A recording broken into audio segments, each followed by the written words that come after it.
The air in Gable's mercantile is thick with the smell of dust, dried beans, and the cloying sweetness of horehound candy.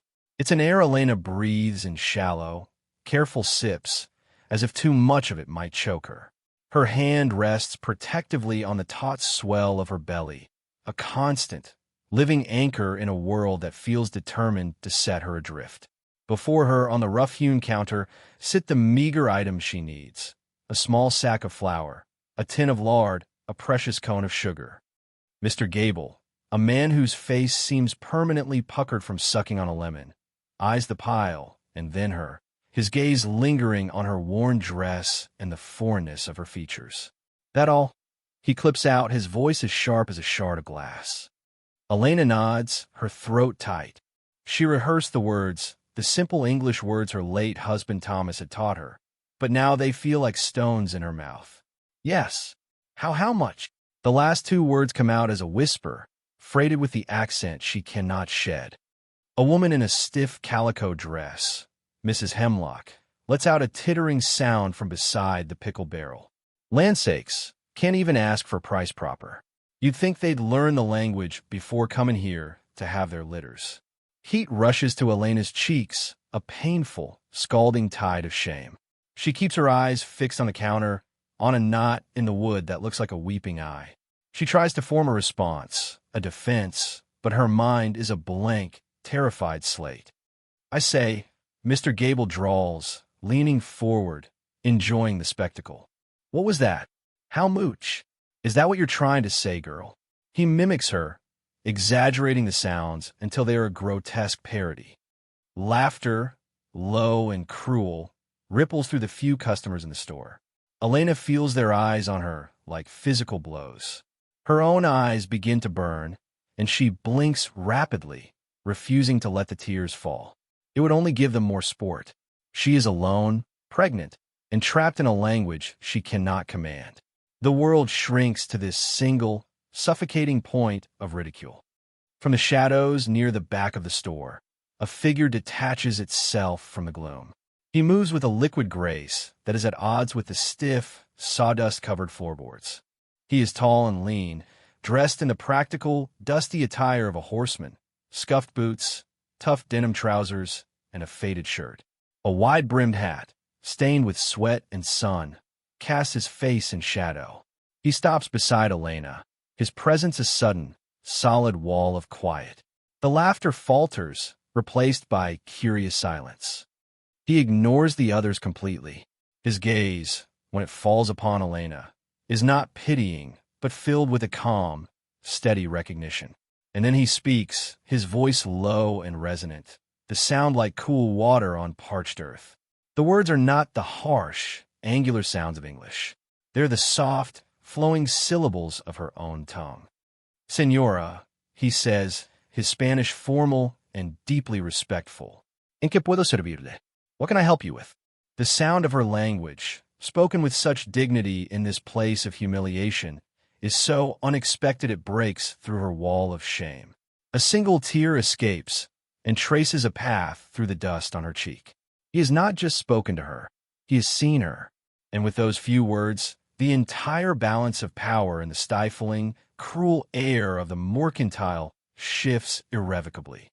They faced harsh judgment, but someone saw their true value. Before this story unfolds, tell us, have you ever stood up for someone unfairly judged? If you believe in looking beyond the surface, hit like and subscribe. The town of Redemption, Texas, had not been a choice for Elena. It had been a destination, the final stop on a journey fueled by love and a desperate sort of hope. Her husband, Thomas, had been a dreamer, a kind man with gentle hands and eyes the color of the sky, just before a storm. He had worked on a rancho near her village in Coahuila, and his clumsy, heartfelt Spanish had won her over before she'd understood half of what he was saying. He'd painted pictures for her with his words, descriptions of a place called Redemption where they would build a life, a small homestead where their children would be born as American as the soil beneath their feet. He had brought her here, his bride, just over a year ago. For a few months, his dream had felt real. They had a small, two-room cabin on a patch of land Thomas had bought cheap land the other townsfolk considered too rocky and stubborn to be worth much. But to Elena, it was a kingdom. Thomas worked from sunup to sundown, clearing stones, mending the dilapidated fence, and promising her a garden come spring. He was strong and tireless, and his love was a shelter against the curious, often cold, stares she received in town. The women whispered about the Texan who'd brought back a Mexican wife, their voices buzzing like flies. Elena had ignored them, cocooned in the world she and Thomas were building. Then, 6 months ago, a rattler, coiled in the deceptive coolness of the woodpile, had stolen it all. Thomas was gone in less than a day, his dreams turning to dust along with his body in the small, lonely grave he'd dug for a well. He left her with the cabin, a piece of paper that said the land was hers, and their child growing silently within her. The shelter of his love vanished, leaving her exposed to the harsh elements of her new reality. The town stares were no longer just curious. They were laced with a mixture of pity and suspicion. She was a widow, a foreigner, and soon to be a mother. She became a problem they didn't know how to solve and didn't particularly want to. Work was scarce. No rancher wanted to hire a pregnant woman for hard labor, and no wife in town wanted her in their home, a constant, uncomfortable reminder of a world outside their own. She survived on the last of the money Thomas had saved, and on the vegetables from the small garden she had managed to coax from the unforgiving soil, a living tribute to his last promise. Her English, which had been a playful game between her and Thomas, became a daily hurdle. She needed to buy supplies, to ask for work, to simply exist. But the words felt awkward and heavy, and the more she tried, the more the townspeople seemed to retreat, their faces closing like doors. They heard her accent, not her need. They saw her dark hair and olive skin, not her grief. The mockery in the mercantile was not a new pain, just the sharpest and most public version of a wound that had been festering for months. The Vaquero who now stood beside her was, himself, an outsider. His name was Mateo. He had drifted into redemption a week prior, not with a dream, but the end of a long, punishing cattle drive from the south. He and the other hands had been paid off, and while most of them had spent their earnings on whiskey and women before moving on, Mateo had stayed. He was looking for work, a place to rest his bones and his horse before the pull of the trail took him again. He was a man carved from the rugged landscapes he traveled. He was quiet by nature, an observer. He had learned long ago that the less you said, the less trouble you found. In his years of working the trails, he'd seen this brand of casual cruelty before in a dozen dusty towns just like Redemption. He'd seen how people recoiled from what was different, how they used language and custom as weapons to enforce their own fragile sense of superiority. He usually kept his head down, did his work, and moved on. It was not his fight. But as he had stood in the back of Gables, sorting through a bin of worn harnesses, he'd heard the exchange. He'd seen the young woman's shoulders slump with each verbal jab.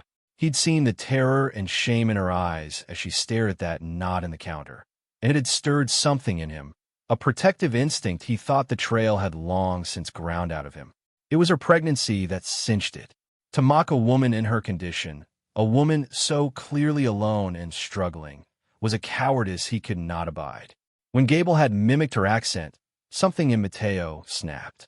It was one thing to be ignorant. It was another to be cruel for sport. His intervention was not planned. It was a reflex as natural as pulling back on the reins of a spooked horse. Now, in the ringing silence that followed his words, he saw the effect they had. Mr. Gable's face went from smug to sour, his lips tightening into a thin, disapproving line. Mrs. Hemlock looked as if she'd swallowed a wasp. They weren't just surprised. They were offended that an itinerant Mexican horseman had dared to challenge them, and in a language they couldn't even understand. Mateo ignored them. He looked at Elena, his dark eyes softening. "Permatame," he said gently. "Allow me." He turned to the glowering shopkeeper. His English was clear, precise, with only a trace of the accent they had so viciously mocked in her. The lady asked for the total. "How much is it?" Gable, flustered and angry at being called to account, grumbled the price. Mateo reached into his pocket, pulling out a small leather pouch. Before Elena could protest, he'd counted out the coins and placed them on the counter. "No, poor favor," she whispered, her voice trembling. "Please, no." She had so little pride left, and she couldn't bear to have it stripped away by charity, however kind. He understood immediately. He pushed the coins forward with one finger. "This is a loan," he said, switching back to English for the benefit of their audience. "To be paid back when you can." He then gathered her items into a spare burlap sack. He met her eyes, and this time he spoke in Spanish again, his voice a low, private current between them. "Vámonos de aquí. Let us leave this place." He offered her his arm. It was a formal, almost courtly gesture that seemed utterly out of place in the dusty mercantile. For a moment, Elena hesitated, looking from his outstretched arm to the hostile faces watching them. To take his arm was to align herself with him, another outsider. But to refuse was to remain alone in her sea of shame. She made her choice. She placed her trembling hand on his forearm. His muscle was hard as ironwood beneath the worn fabric of his sleeve. It felt like the first solid thing she had touched in months. Together, they walked out of the store, leaving behind a wake of stunned, indignant silence. The bright, unforgiving Texas sun hit them as they stepped onto the boardwalk. The air outside, though hot, felt clean and fresh after the suffocating atmosphere of the store. For the first time in a long time, Elena felt she could breathe. He did not release her arm as they walked. His grip was light but steady, guiding her past the saloon, past the blacksmith's forge where the ring of hammer on anvil sounded a steady rhythm. People stopped to stare. A Mexican vaquero escorting the town's quiet, foreign widow. It was a sight that would fuel gossip for a week. Mateo seemed oblivious to the stares, his gaze fixed straight ahead, his profile impassive. "Where do you live, Senora?" he asked, his voice low. "Not far," she managed, finding her own voice. "Past the church. The small cabin." He nodded, as if he already knew. The silence that fell between them as they walked was not awkward. It was a space for Elena to gather the scattered pieces of herself. His presence was a shield. With him beside her, the whispers and stares of the townsfolk seemed to lose their power, like arrows falling short of their mark. Her cabin was even more humble than he had imagined. It stood alone on its rocky patch of land, the wood weathered to a silver gray. A few brave sunflowers grew near the door, their heads bowed in the afternoon heat. The fence he had noted before was in a state of near collapse in several sections. It was a place of profound solitude, a place that spoke of a deep and abiding struggle. He stopped at the crooked porch step, releasing her arm. He handed her the sack of supplies. "Here you are." Their fingers brushed as she took it. The brief contact sent a jolt of simple human warmth through her. "Gracias," she said, her voice thick with unshed emotion. I do not know how to thank you." "There is no need," he replied.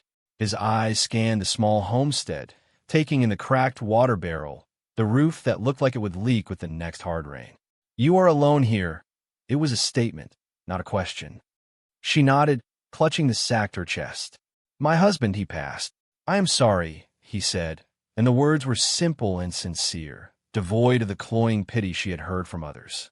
He looked at her, truly looked at her, and saw not just a pregnant widow, but a woman of strength holding on by a thread.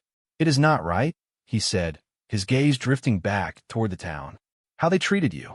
"They do not understand," Elena said, a quiet defense of the people who had hurt her. It was a habit born of survival. "It is not for them to understand," Mateo countered, a flicker of steel in his voice. "It is for them to be decent. A child learns that." He paused, his gaze returning to her belly. "When is the child due?" "Before the winter," she answered. "The doctor says October, maybe November." He processed this information, his expression unreadable. Winter in this part of Texas could be harsh. To face it alone, with a newborn, in this cabin, his mind, practical and forward-thinking, saw a dozen dangers she would face. He looked at the pile of coins she was holding out to him, the repayment for her groceries. He gently pushed her hand away. "Keep it," he said. "You will need it." "But I must pay you back," she insisted. "You can," he said. but not with money. Money is easy. A rare, faint smile touched his lips. Let me fix your fence, and I will check the roof. You can pay me back with a glass of cool water. That is a fair trade. Elena stared at him, bewildered by this unexpected offer. In her experience, men did not offer help without wanting something in return, something she was in no position to give. She searched his face for a sign of guile, for the familiar look of calculation she had come to expect. She found none. She saw only a quiet seriousness, a sense of purpose. "Why?" she asked, the single word encompassing all of her confusion and suspicion. "Why would you do this?" Matteo looked away from her, his gaze settling on the distant horizon, a flat line of purple and orange under the setting sun. He was silent for a long moment, and when he spoke, his voice was softer. "My mother was alone once," he said, "with 3 small children. People were not kind. A man, a stranger, gave her a sack of cornmeal and asked for nothing. She never forgot it, and she taught us to never ride past someone in need if we have the power to help." He looked back at her. "I have the power to help. Let me." The simple honesty of his story disarmed her completely. She saw the memory of his mother's hardship in his eyes, and she knew he was not offering charity, but solidarity. He was repaying a debt to a ghost from his past by helping her in the present. In that moment, Elena felt a flicker of something she had not felt since Thomas died. Hope.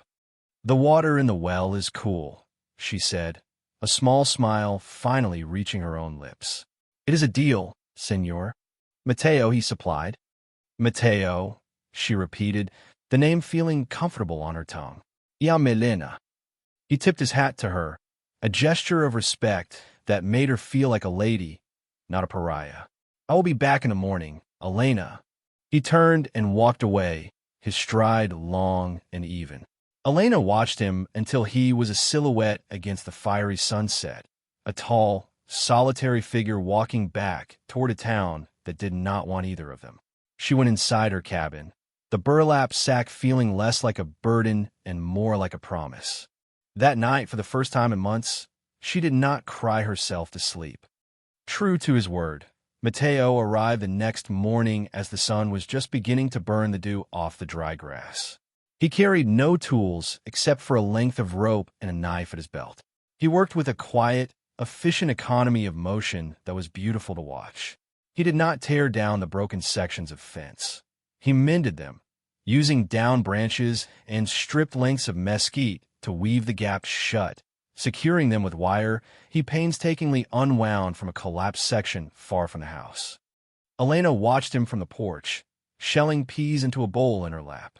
She had offered him breakfast, a simple meal of tortillas and beans, which he had accepted with a polite nod and eaten in companionable silence with her. Now, as he worked under the increasingly hot sun, she felt a sense of peace settle over her. The rhythmic sounds of his labor, the scrape of wood, the snap of a branch, the soft thud of a post being set, were a comforting counterpoint to the anxious silence that usually filled her days. Around midday, she brought him a dipper of cool water from the well, fulfilling her end of their bargain. He stopped his work, wiping the sweat from his brow with the back of his hand before taking the dipper. He drank deeply, his throat working. "The fence will hold for a while," he said, handing the dipper back to her. "It is not pretty, but it will keep out the coyotes." "It is more than I could have done," she said gratefully. "Thank you, Matteo." He simply nodded and turned his attention to the cabin's roof. He moved like a cat, testing each shingle, his weight distributed with a horseman's balance. He found the loose and cracked sections she knew were there, the sources of the leaks that had plagued her during the spring rains. He spent the rest of the afternoon securing them, using nails he had straightened from the ones Thomas had left in a coffee can. As he worked, they talked. Or rather, she talked, and he listened. Spurred by his quiet, non-judgmental presence, she found herself telling him about Thomas, about their dreams, about the suffocating loneliness that had followed his death. She spoke in Spanish, the words flowing easily, and he would reply with a question or a soft comment, his voice drifting down from the roof. He did not offer easy platitudes or false reassurances.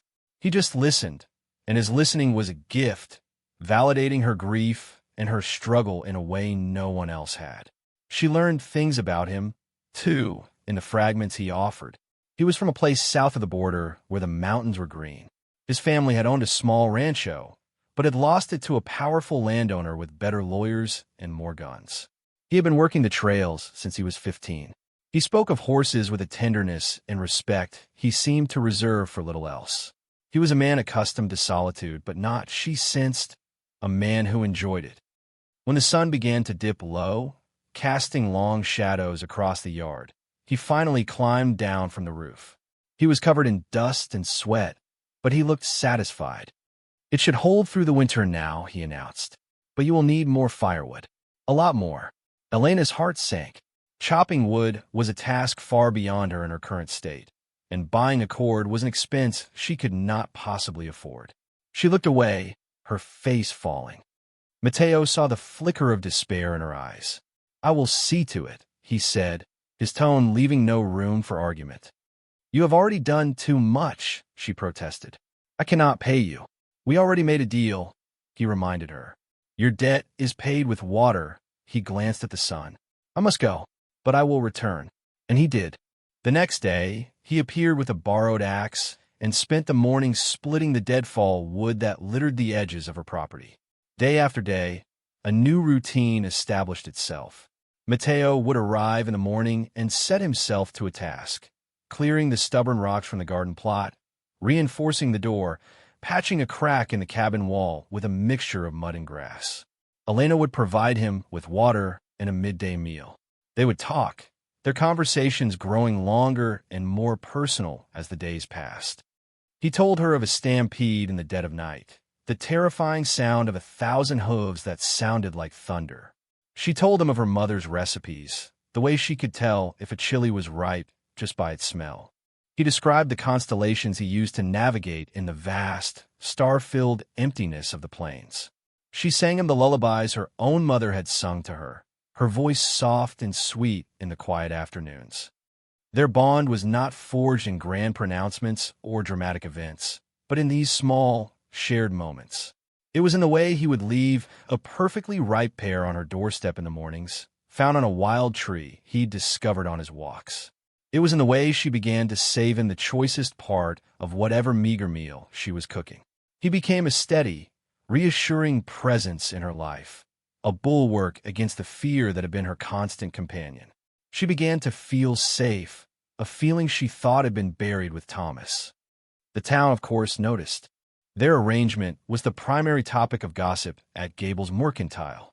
Mrs. Hemlock declared a scandal. Mr. Gable sniffed that he was surprised the widow had sunk so low. The whispers followed Elena whenever she had to go into town, which she now did with her head held high, ignoring the sideways glances and hushed comments.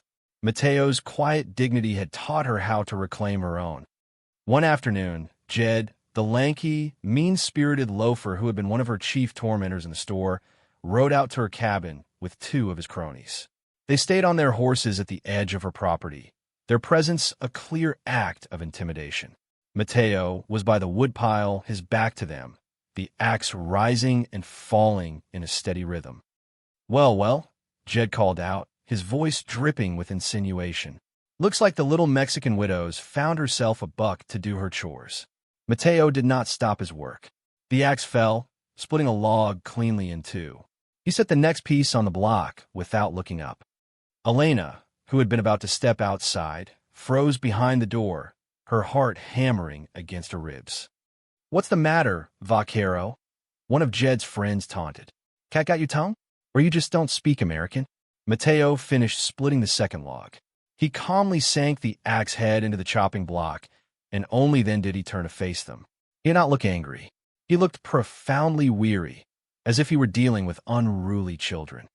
"This is private property," he said, his English as clear and cool as a winter morning. "You have no business here. We're just making sure the widow's being treated right," Jed sneered, though his eyes betrayed a flicker of uncertainty. Mateo's calm was more unnerving than any show of anger would have been. "She is," Mateo said flatly. "Now ride out." "Or what?" Jed challenged, puffing out his chest. "You gonna make us?" Mateo didn't move. He simply held their gaze. He was one man against three, and he was unarmed save for the axe 20 feet away. But there was an authority in his stillness, a promise of swift, efficient violence in the coiled readiness of his posture that gave them pause. He was not a brawler. He was a survivor, and they sensed, instinctively, that provoking him would be a grave mistake. For a long, tense moment, nobody moved. The only sound was the buzz of insects in the tall grass. Finally, Jed spat on the ground, a gesture of contempt that didn't quite cover his retreat. "Come on, boys," he muttered. "Nothing to see here." They wheeled their horses around and galloped away, leaving a cloud of dust and impotent rage in their wake. Elena finally let out the breath she had been holding. She pushed the door open and stepped out onto the porch. Mateo was already back at the woodpile, retrieving his axe.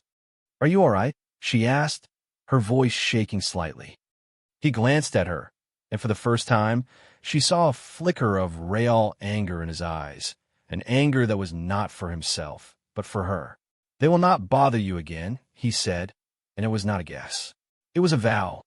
That evening, as they sat on the porch steps watching the fireflies begin to light up the twilight, a new intimacy settled between them. The external threat had solidified their private world. He was no longer just a kind stranger. He was her protector, and he was beginning to realize, was becoming his purpose. He found himself looking for reasons to prolong his stay in redemption. The work he did for her was a convenient excuse, but the truth was he had no desire to leave. The thought of riding away, of leaving her to face the winter and the birth of her child alone, was becoming unbearable. This small, fragile woman with the sad eyes and the quiet strength had woven herself into the fabric of his solitary life. One cool evening, a breeze rustled the leaves of the cottonwood tree. Elena shivered, wrapping her arms around herself. Without a word, Mateo stood, went into the cabin, and returned with the worn woolen shawl Thomas had given her. He draped it carefully around her shoulders, his fingers brushing the nape of her neck.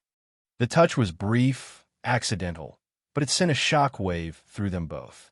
They froze, caught in a moment of unexpected intensity. The air between them, once filled with the comfortable quiet of friendship, was suddenly charged with a different kind of energy. He looked down at her, his face shadowed and unreadable in the dim light. She looked up at him, her heart pounding a frantic rhythm against her ribs. He saw not just the widow he had rescued, but a beautiful, resilient woman. She saw not just the stoic Vaquero who had protected her, but a man of deep kindness and quiet sorrow. The loneliness they had both carried for so long seemed to rise up and meet in the space between them. He took a half step back, breaking the spell. The air was still thick with unspoken things. "It is getting late," he said, his voice rougher than usual. "You should rest." She nodded, unable to speak, her fingers clutching the shawl he had placed around her. He bid her good night and walked away into the darkness. But they both knew something fundamental had shifted. The wall he had built around his heart, a wall fortified by years of hardship and transience, had been breached. And Elena, who thought her heart had been buried with her husband, felt the first, tentative stirrings of a new and terrifying bloom. The sanctuary they had built was becoming something more, something that was both a comfort and a danger. The incident with Jed and his men had consequences beyond a simple, dusty confrontation. It elevated Mateo and Elena's arrangement from town gossip to a matter of public concern for the self-appointed moral guardians of redemption. The story, twisted and magnified with each retelling in Gable's Mercantile, painted Mateo not as a protector, but as a predator, a vagrant taking advantage of a vulnerable widow. Jed, smarting from his humiliation, fueled the flames, hinting at dark improprieties happening out at the isolated cabin. A few days later, as Mateo was teaching Elena a simple knot for securing a saddlebag, a moment of quiet instruction that felt more intimate than either of them would admit, a buggy rattled up the path to the cabin. In it sat Mr. Gable, the storekeeper, and beside him, the stern-faced Reverend Michael, a man whose sermons often focused more on damnation than redemption. Elena's hand flew to her throat, a gesture of pure anxiety. Mateo put a calming hand on her arm, his touch steady and reassuring, before stepping forward to meet them. "Gentlemen," Mateo said, his tone polite but wary. "To what do we owe the visit?" "We're here to speak with the widow," Gable announced, not bothering to look at Mateo, his eyes fixed on Elena, as if Mateo were nothing more than a fence post. "Alone.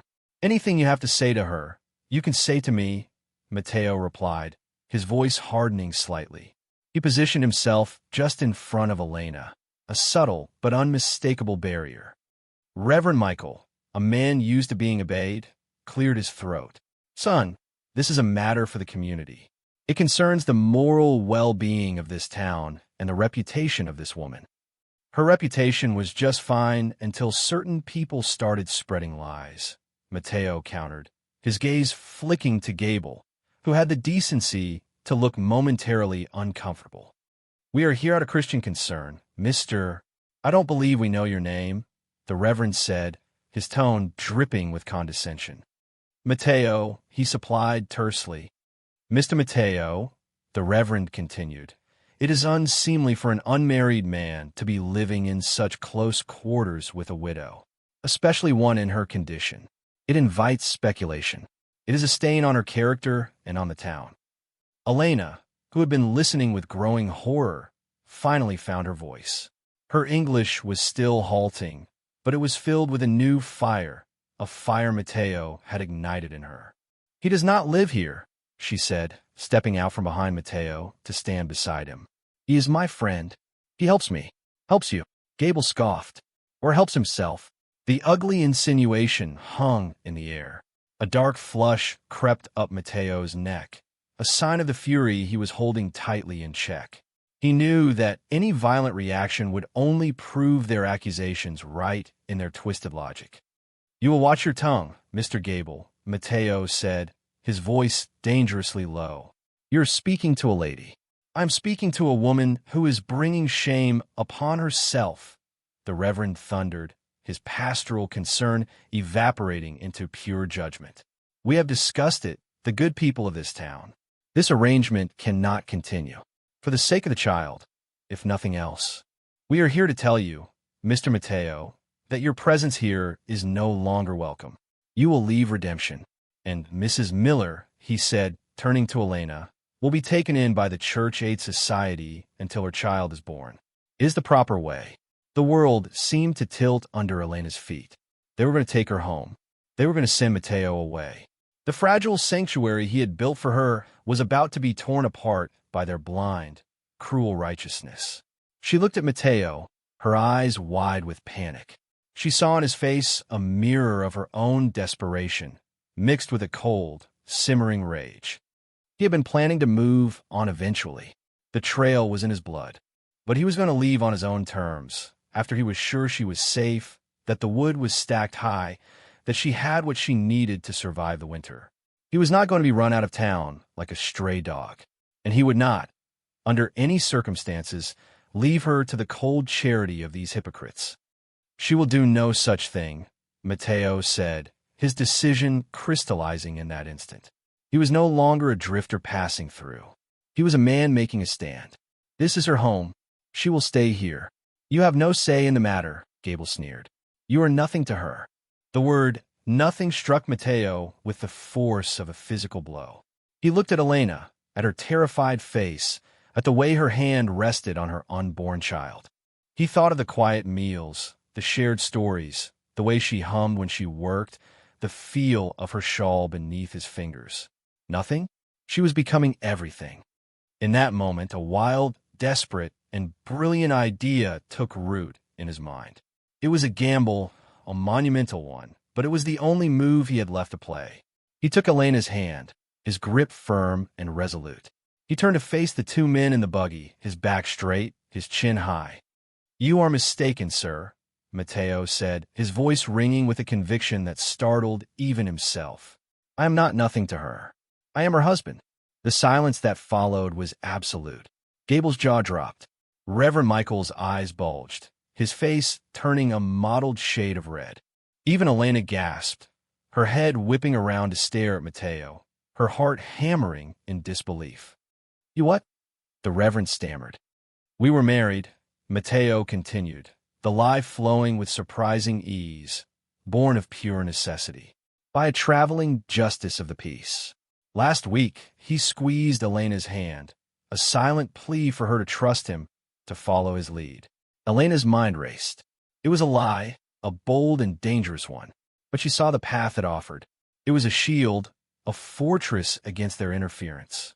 It was a way to keep her home, to keep her protector, to keep this fragile peace they had built. Without a second's hesitation, she made her choice. She tightened her grip on his hand and lifted her chin, meeting the Reverend's stunned gaze with a look of quiet defiance. "It is true," she said, her voice clearer and stronger than they had ever heard it. "He is my husband." The two men were flabbergasted, their entire moral crusade collapsing under the weight of this single, unbelievable announcement. A secret marriage was perhaps scandalous, but a marriage was a sacred institution, a legal and religious bond they could not so easily tear asunder. I don't believe it," Gable sputtered, but his protest lacked conviction. "That is your prerogative," Mateo said coolly, "but it does not change the fact. This is my wife, this is my home, and this is my child that she carries." He placed his other hand over Elena's on her belly, a gesture of ownership and protection so profound and natural that it seemed to sear the lie into truth. "Now, unless you have business with both of us, I will thank you to leave our property." Defeated and utterly wrong-footed, the Reverend and the storekeeper could do nothing but stammer their apologies and retreat. They climbed back into their buggy, their faces a mixture of confusion, suspicion, and reluctant acceptance. As they rattled away down the path, defeated, Mateo and Elena stood frozen, their hands still clasped together, the echo of their monumental lie hanging between them in the quiet afternoon air. The immediate threat was gone, but they had just bound themselves together in a way that was far more permanent and far more terrifying than a simple friendship. They were no longer just a man and a woman. They were, in the eyes of the town, husband and wife. The dust from the departing buggy settled, coating the sunflowers in a fine brown powder. The silence that descended was heavier than any they had shared before, weighted with the enormity of what they had just done. Mateo slowly released Elena's hand, and the loss of his touch left her feeling suddenly cold, despite the afternoon sun. He wouldn't look at her. He stared down the path where the buggy had disappeared, his jaw tight, his shoulders rigid. Elena watched him, her heart a wild bird beating against the cage of her ribs. She didn't know what to say. "Thank you" felt impossibly small. "What have we done?" felt dangerously large. Finally, he turned to her, and the look in his eyes was one she had never seen before, a mixture of grim determination and a deep, unsettling vulnerability. "Elena," he began, his voice rough. "I'm sorry. I had no right." "No," she interrupted, finding her voice. "You had every right. You saved me. Again." "It was a lie," he said, running a hand through his hair in a gesture of frustration. "A dangerous one. They will check. They will ask questions." "Let them," she said with a bravado she did not feel. "What else could we do? Let them take my home? Send you away?" The thought was so unbearable it gave her strength. "You did what you had to do, Mateo." He finally met her gaze, and she saw the turmoil within him. "I have bound you to me," he said, his voice low, to a drifter with nothing to his name but a horse and the clothes on his back. "I have given you my name, and it is worth nothing in this town." "Your name is worth more than any other name in this town to me," she whispered, and the truth of the words resonated deep in her soul. "It means kindness. It means protection. It means home." The raw honesty in her voice seemed to break through his own rigid control. He took a step closer to her, his eyes searching hers. The space between them crackled with unspoken emotions, with the friendship that had been and the lie that now was. "Elena," he said, his voice barely audible, "this changes everything." "I know," she breathed. The days that followed were filled with a strange and delicate tension. They were acting a part for the town, but the lines between the performance and reality began to blur almost immediately. The news of their marriage spread through redemption like wildfire. It was met with a mixture of shocked disbelief, grudging acceptance, and, from a few corners, a quiet approval. Doc Miller, when he next saw Mateo in town, simply gave him a firm, approving nod. The blacksmith clapped him on the shoulder and wished him well. The tide of public opinion, if not turning, was at least being forced to eddy around the solid fact of their union. Jed and his cronies were conspicuously silent, their power to intimidate nullified. A married woman, under the protection of her husband, was a different matter entirely than an isolated widow. At the cabin, their quiet routine continued, but it was now overlaid with a new self-consciousness. They were hyper-aware of each other, of the small domestic tableaus they created. When he passed her a cup of coffee in the morning, or when she mended a tear in his shirt by the firelight, these simple acts took on the weight of their new, fabricated relationship. They were playing house, and the game felt dangerously real. The lie forced a new kind of intimacy. To make it believable, he moved his bedroll from the barn where he'd been sleeping into the main room of the cabin, placing it in the corner farthest from her bed. The nights were the hardest. The sound of his steady breathing in the darkness was both a comfort and a torment. They were husband and wife in name, living under one roof, yet separated by a chasm of unspoken feelings and a lie of their own making. One evening, a fierce autumn storm blew in, the kind that rattled the very bones of the small cabin. Rain lashed against the roof. The roof Mateo had fixed, and the wind howled like a hungry wolf. Elena, startled by a particularly violent clap of thunder, let out a small cry. From his corner, Mateo's voice came instantly through the darkness. "Are you all right?" "Yes," she said, though her voice trembled. "It is just the storm." He was silent for a moment. Then she heard the rustle of his bedroll. A moment later, his shape loomed beside her bed. He lit the small lamp on her bedside table, and its warm, flickering glow pushed back the menacing shadows. "The roof is holding," he said, his voice a low rumble that was more comforting than the thunder was frightening. He didn't leave. He pulled over the single wooden chair in the room and sat down beside her bed, a silent, steadfast guardian against the storm. They didn't speak for a long time. They just listened to the fury of the wind and rain outside, cocooned in the small, warm circle of lamplight. In the safety of the storm, shielded from the prying eyes of the world, some of the tension between them began to dissolve. "Mateo," she said softly, "are you afraid of anything?" He considered the question for a long time. "I have been afraid of starving," he said finally, "and of freezing. I have been afraid of a horse falling on me. But that is the trail. That is a fear you can fight," he paused. "To be truly afraid, that is something different.